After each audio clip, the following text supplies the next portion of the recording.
Monday, everybody. Today we speak about ethics and perception.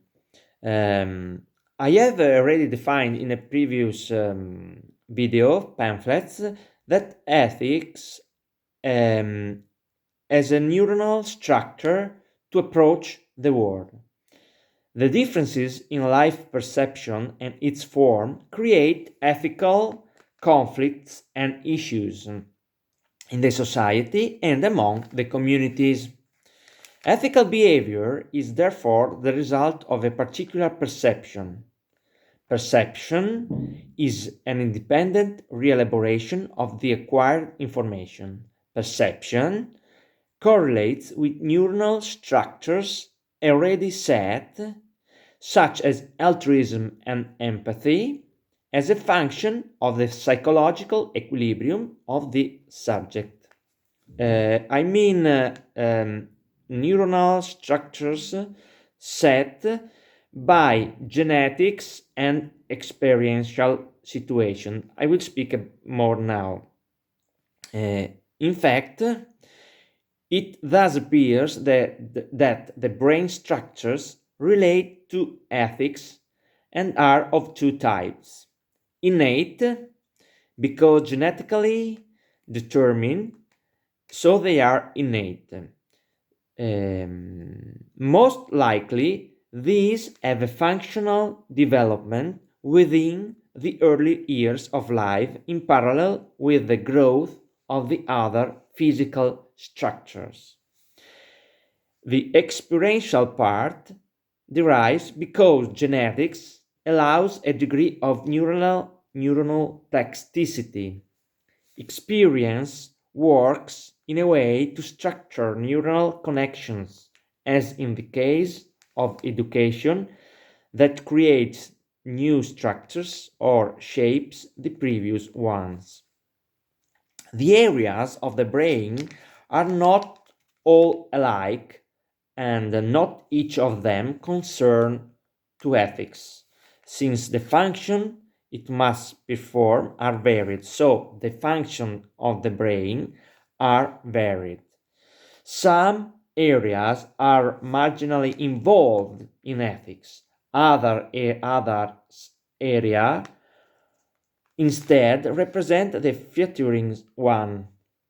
A quick overview I do now will demonstrate the scientific basis of this theory, this hypothesis. In doing this, I will take the help from other authors like Kandel and Wolf. The cerebral cortex represents a generic site where ethics structures, as it is functional to the perception of the environment. Kandel observes that the cerebral cortex concerns higher mental functions, perception, action, language, and planning, and the parietal lobe receives sensory information about touch, pressure, and space around the body and helps integrate that information into coherent perception. Perception is therefore one of the elements that found at base ethics, because there are specific areas that elaborate information arriving from the outside through cells called receptors, that by means of bundles of nerve bring the information to the brain. So hands, eyes, ears, so everything, tongue, brings information to the brain. The perceptual system detects any information if there is a change, otherwise adaptation occurs, as observed by Wolf. Wolf is an author. Perceptual systems are acutely sensitive to change. The flip side is that perception quickly comes to ignore anything that stays the same for very long. The general mechanism is known as adaptation. All of our senses adapt to constant stimulation. If the sense of reality is different for each one of us, is because we interpret external inputs in different ways from each other, but also because we are not able to catch the whole stimulus. In fact, our senses have a range of sensitivity. If the energy that humans can sense is a small subset of the energy that surrounds us, this is said by Wolf. So, the comprehension of the reality, as well as the sense of imagination, are limited to what is perceivable through the senses. Perception is a product of the brain's abstraction and elaboration of sensory inputs, says Kandel. And the capacity to abstract is related to evolution of species, but also with the development of the subject in the sense of maturity, wisdom, age, and so on, and the population in which one lives. So the society influence our ethics. The structure of the environment around us, including cultural differences such as speech and music we hear, molds the way perceptions works. This is said by Wolf.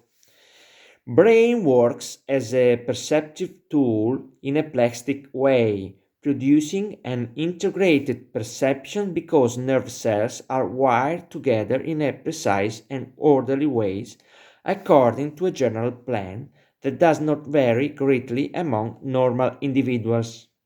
Nevertheless, the connections are not exactly the same in all individuals. Connection between cells can be altered by activity and by learning.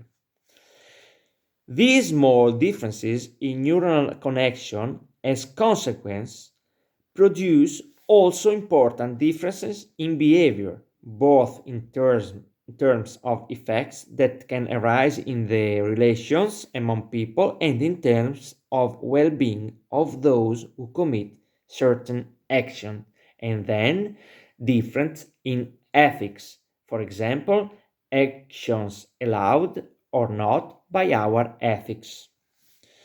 Kandel observes that Gestalt psychologists argued that our coherent perceptions are the end result of the brain's built-in ability to derive meaning from the properties of the world. Only limited future can be detected by the peripheral organs, demonstrating that perception is creative, as occurs in the visual system, able to transform the two-dimensional patterns of light on the retina of the eyes into a logically coherent and stable interpretation of a three-dimensional sensory world. We need a coherent representation of the world. That's why we have illusions. That's why also we have ethics. The complex rules of guessing built into neuronal pathways allow the brain to extract information from relatively impoverished patterns of incoming neural signals and turn it into meaningful image. The brain is thus the ambiguity resolving machine par excellence. So we need coherence. Cognitive psychologists demonstrate this ability with studies on illusions, that is, misreading of visual information by the brain.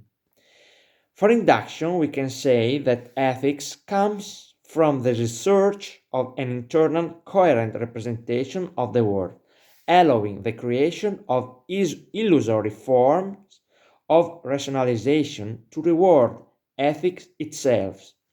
For example, for what concern the topics of these video pamphlets, They believe in full sovereignty, the rights